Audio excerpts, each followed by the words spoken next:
Franchement...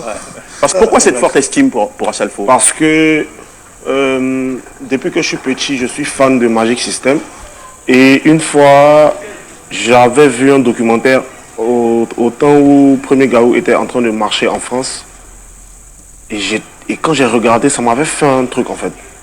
Ça m'avait donné comme une sensation de chair de poule.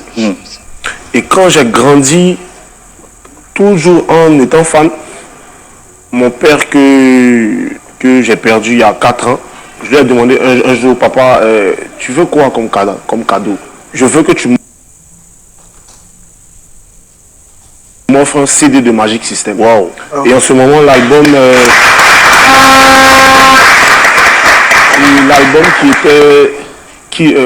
qu'on en aimait tous deux, c'était Africainement Votre.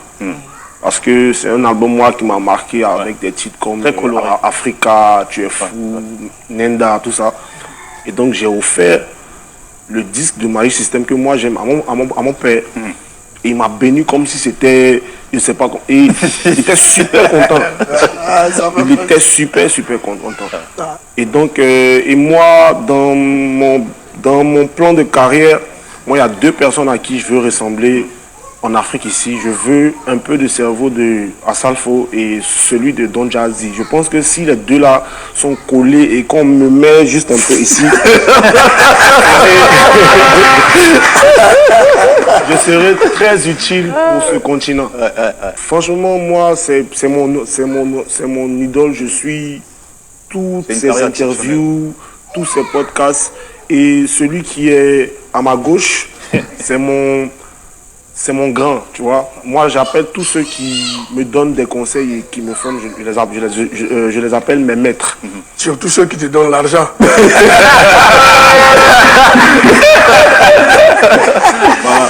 Et donc, le cas, comme j'aime l'appeler... Il était artiste, il a été rappeur, avec de la qualité dans les lyrics. Tout le monde le respectait pour ça, l'écriture. Il a gardé ce standard de qualité aujourd'hui, même dans sa progression de carrière.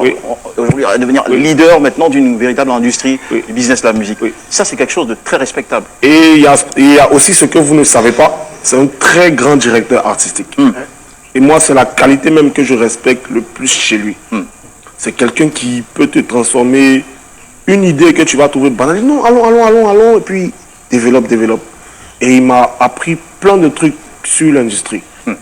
Et franchement, c'est pour ça que je dis, être au milieu là comme ça, je pense que mon année 2024 commence super bien. Donc Tamsir, tous les Ivoiriens attendent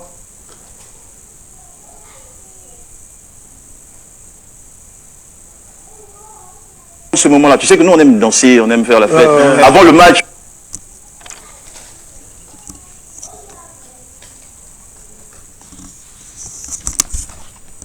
Et comme on peut le constater, Tamsir était en compagnie bien sûr de Asalfo et de l'un de ses mentors, et la chanson Coup du Mato s'est imposée toute seule et a détrôné bien sûr Aquaba. C'est sûr que les 2 chansons seront jouées.